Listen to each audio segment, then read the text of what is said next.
चुनाव की सरगर्मियां जोरों पर है। हर पार्टी के कार्यकर्ता अपने चुनिंदा नेताओं को जिताने में जी तोड़ मेहनत कर रहे हैं।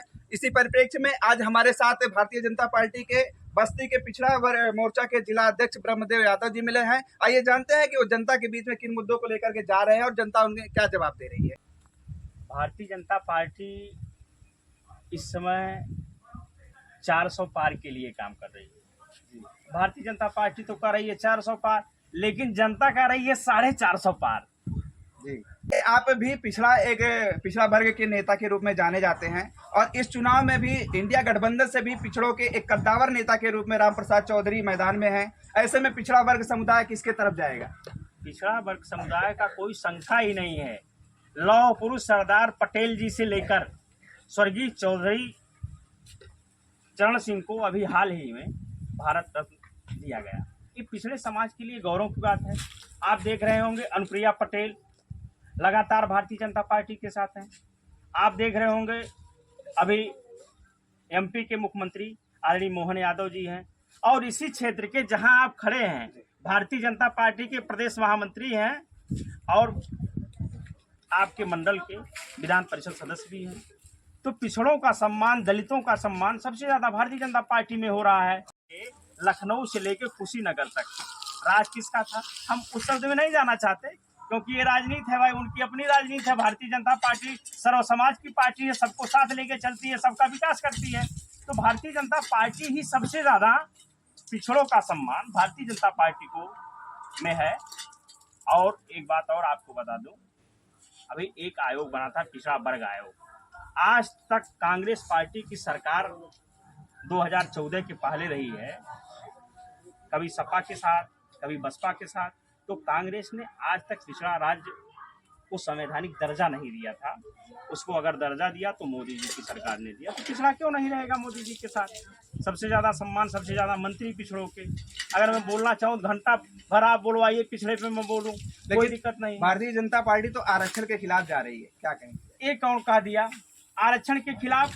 कहाँ भारतीय जनता पार्टी जा रही है? सबसे ज्यादा आरक्षण का पालन अगर कोई करता है तो भारतीय जनता पार्टी करती है, कर रही है। अभी देखा जाए कांधू समाज के लिए जाति प्रमाण पत्र के लिए काफी दिनों से लड़ाई चल रही है, अभी तक उनको अपना अधिकार नहीं मिल पाया। क्या उनको अधिकार मिलने जा रहा है, उनका प्रमाण पत्र जारी होने जा रहा है, शासन आदेश जारी होने वाला था, लेकिन चुनाव के नाते नहीं जारी हो पाया, वो भी हो जाएगा। जी, आप जीरो टॉलरेंस की बात करते हैं, लेकिन अभी बदायूं में ही देख लीजिए डबल मर्डर हो गया है किसी एक धर्म विशेष के लोगों के द्वारा। इस पर क्या कहेंगे आप? बदायूं की घटना बहुत दर्दनाक और शर्मनाक है। भारतीय जनता पार्टी की सरकार नहीं होती, आप 2014 के पहले वाला समय याद करिए, हर गांव बदाऊ हो गया था, हर गांव बदाऊ जैसी घटना हो रही थी। भारतीय जनता पार्टी में सिर्फ एक घटना बदाऊ में हुई और उस घटना की मैं निंदा करता हूं।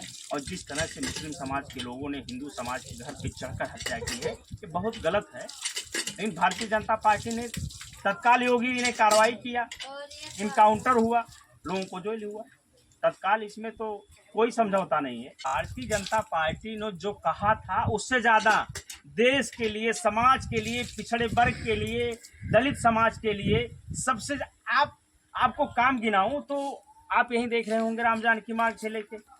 और तो सबसे बड़ी बात तो आप अयोध्या के क्षेत्र के हैं, राम मंदिर का मुद्दा तो आप बोल ही नहीं रहे हैं। हमारे विरोधी क्या कह रहे थे, तारीख नहीं बताएंगे।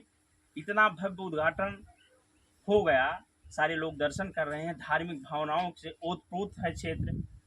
तो राम के नाम पे जिसके साथ रामलला हो, जिसके साथ कृष्ण कन्हैया हो, जिसके साथ देवादेव शंकर जी हो, फिर वो सारे लोगों की भावना भारतीय जनता पार्टी के साथ है, रहेगी। जी, राम मंदिर की बात तो आप कह रहे हैं वो तो राष्ट्रीय मुद्दा है, लेकिन अभी देखा जाए यहीं पर इस समय गेहूं की फसल की कटाई चल रही है और आए दिन कहीं ना कहीं आग लगने की घटना या और भी घटनाएं सुनने को मिल रही है, लेकिन अपने क्षेत्र में एक दमकल की भी व्यवस्था नहीं हो पाई है, क्या कहेंगे? दमकल की व्यवस्था कलवारी थाना के अंतर्गत यहीं से 2 किलोमीटर के दूर पे गाय घाट चौकी है, वहां भी दमकल की व्यवस्था की गई है। कलवारी थाने पे भी दमकल एक हमेशा खड़ा रहता है, तो थाने और चौकी पे ही तो दमकल की व्यवस्था रहनी चाहिए, तो वो है, लेकिन मौके पर कभी पहुंचती नहीं है। आप फोन करिए तुरंत। अभी हम लोग यहीं बैठे थे, आग लगी थी, दमकल तुरंत गया।